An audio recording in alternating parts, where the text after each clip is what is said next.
All right, let's dive right in. I want you to forget everything you think you know about professional golf. You know, the quiet walks, the huge green courses, the 4-day marathons. Today, we are talking about its wild new counterpart, TGL, a high-tech, high-octane spectacle made for prime time. In this slide, it just lays it all out perfectly. On one side, you have the classic game we've known for centuries, but on the other, you've got TGL's vision, a super-fast, 2-hour match crammed inside a loud, packed arena.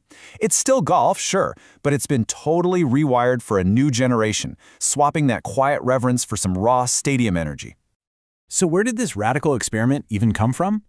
Well, let's be honest. Golf has been facing a challenge trying to grab younger audiences and keep up in today's crazy fast sports world. TGL is the answer to that challenge, and it was co-founded by two of the biggest names you can think of, Tiger Woods and Rory McIlroy, with a super clear mission: make golf modern. At its heart, TGL isn't just about playing golf indoors. Nope, it's about completely reimagining the whole experience. It's built to feel way more like you're sitting courtside at an NBA game, you know? It merges the insane precision of golf with that high-energy, must-see TV vibe. The goal here is to create a show that grabs a TV audience from the first second to the last, which, as we know, traditional golf can sometimes struggle to do.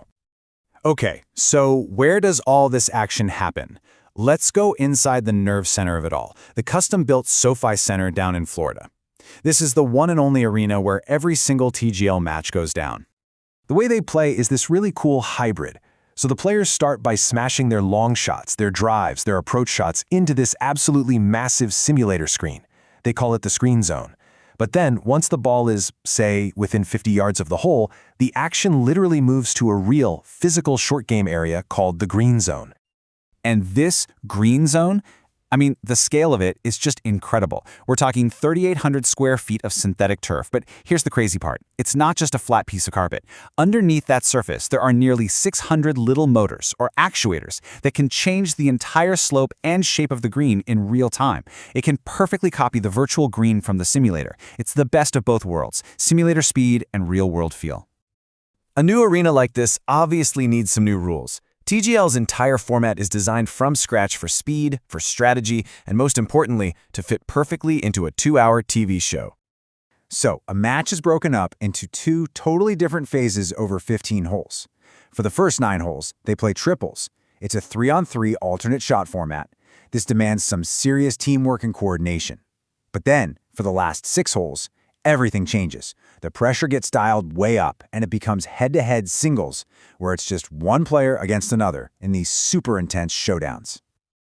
And to really crank up the drama, TGL throws in a few game-changing rules. First, there's a 40-second shot clock. No more slow play. This adds constant pressure.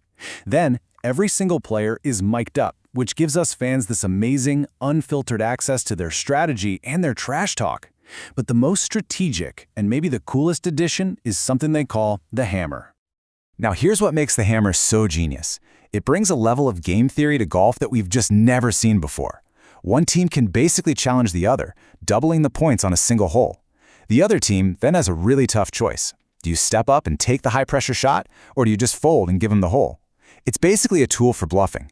It's high-stakes poker with a golf club. So who's actually playing in this thing? Well, TGL uses a city-based franchise model, just like the NFL or the NBA. It's designed to create that deep, tribal loyalty that makes us all love sports so much. And the owners? Oh man, it's a list of who's who from the sports world. You've got Atlanta Drive GC, owned by Arthur Blank, who owns the NFL's Falcons, and they've got stars like Justin Thomas. Then you've got Boston Common Golf, owned by the Fenway Sports Group, the Red Sox people, led by the co-founder himself, Rory McIlroy. And it doesn't stop there. Of course, there's Jupiter Lynx, which is Tiger Woods' home team. And then you have Los Angeles Golf Club, backed by this absolute powerhouse group including Alexis Ohanian and the Williams sisters, Serena and Venus, with a roster that is just stacked. This model immediately gives every team its own identity and its own built-in fan base.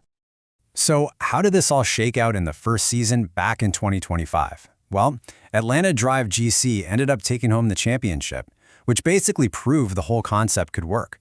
Turns out their amazing team chemistry and that alternate shot format was the key, showing that in TGL, a tight-knit team can definitely beat a group of individual superstars. All right, let's zoom out now and take a look at the bigger picture. What does a league like TGL actually mean for the sport of golf as a whole? Now, this is a really important thing to understand. TGL is not trying to replace the PGA Tour. Not at all. It's meant to be a side dish, a complementary product. By putting their matches on Monday and Tuesday nights, it perfectly fills that Monday night football kind of slot, giving us fans awesome high-stakes golf during the week without getting in the way of the big weekend tournaments. At the end of the day, you can think of TGL as this huge, fascinating laboratory for the future of golf. It's a grand experiment in making the sport faster by cutting out all the waiting around, making it louder by letting the crowd go wild, and making it more accessible by packaging it up for primetime TV. It's all about breaking down old barriers to bring in a whole new audience.